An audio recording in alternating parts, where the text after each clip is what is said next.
Analyse technique pour le 20 mars.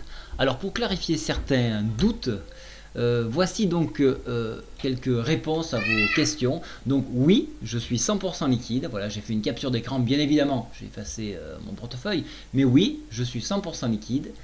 Oui, j'ai fait des très jolies paires et je n'acte que très rarement des moins-values. Donc ça, c'est là aussi une capture d'écran de mon compte.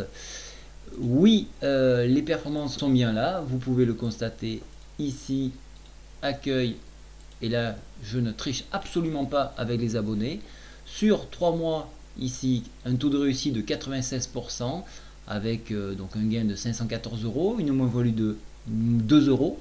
Sur 6 mois, 97%, plus-value de 1057 euros, moins-value de 3 euros, et donc ainsi de suite jusqu'à un an, donc 12 mois. Bon, ici on est à 91% de taux de réussite avec une PV de 3927 et une moins-value actée de 642 euros.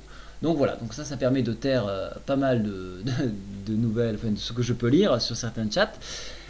Ici donc depuis le début, la création de ce site, donc en 2012, 719 trades, taux de réussite 76%, avec une perf cumulée ici et un taux de réussite donc une performance globale de 35%. Voilà, ben, écoutez, je défie beaucoup de gens qui critiquent d'en faire autant et surtout de mettre en avant leur compte. Voilà, donc maintenant je passe sur l'analyse technique. Ici donc le CAC 40, comme vous pouvez voir, donc ce soir très important, il y a le discours de la FONC. La FONC, c'est un rendez-vous donc qui est très important puisqu'on va avoir un gros impact notamment sur l'euro-dollar. Donc soyez très vigilants sur l'euro-dollar. Voilà pourquoi nous avons un doji porteur d'eau ici, c'est-à-dire un corps qui est ramené à 0 avec une ombre ici à peu près équivalente, hein, donc les forces sont équilibrées. Voilà, donc nous validons la MM7 en clôture, MM7 ici, pardon, MM10 sur ce cas-là. MM10, donc il y a eu une bataille et nécessairement il faut une consolidation suite à cette très belle hausse que nous avons eue depuis 2 jours. Les objectifs à la hausse sont toujours identiques puisque nous avons la MM20 qui est située au niveau de la médiane de la fourchette d'Andrews. Donc 4349 reste un barrage pour les haussiers. En dépassement de ce niveau-là, on viendra chercher cet oblique que je ne cesse de prolonger. Voilà, ici sur 4377. Cette oblique est très intéressante, comme vous pouvez le voir. On bloque à plusieurs reprises ce niveau-là. Voilà, donc ça c'est intéressant de le faire remarquer. Ici donc à la baisse, bien évidemment, la cassure de la MM10 nous ramènerait sur le bas de la Bollinger, ici sur 4231 environ. Bien évidemment, il y a des points intermédiaires. Ces points intermédiaires, je les donne en newsletter. Alors attendez, je peux vous les montrer. Voilà, ça c'était la mise à jour à 14h.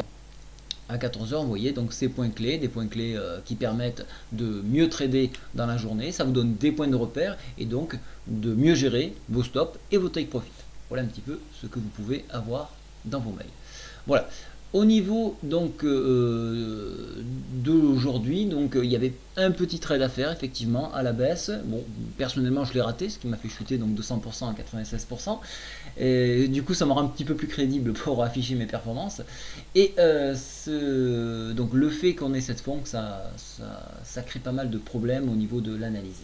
Si on jette un œil sur le SPI 500, le SP500 pardon, vous voyez que on est repassé donc sur ce signal, donc MM10, MM20, donc on continue cette hausse. On l'a flirté avec des plus hauts historiques qui se trouvent ici. Il est très dangereux hein, de jouer ce point là puisque au vu de cette consolidation là, nous avons un grand potentiel à aller au-delà des seuils historiques. Donc un seuil historique c'est fait pour être cassé, donc ne vous étonnez pas de ce qu'on dépasse ce seuil là qui correspond actuellement au haut de la Bollinger à 1888.1. Voilà, globalement sur le SPI 500 on reste quand même dans une configuration haussière. Et si je repasse sur le CAC 40 ici, le CAC 40, on est toujours graphiquement sur une configuration haussière avec des indicateurs en train de se retourner à la hausse. Donc là, pour moi, la hausse n'est pas finie. Ici, c'est une journée de pause. Voilà, je vous souhaite à tous une très bonne soirée et ne croyez pas tout ce qui est écrit et tout ce que l'on vous dit. Au revoir.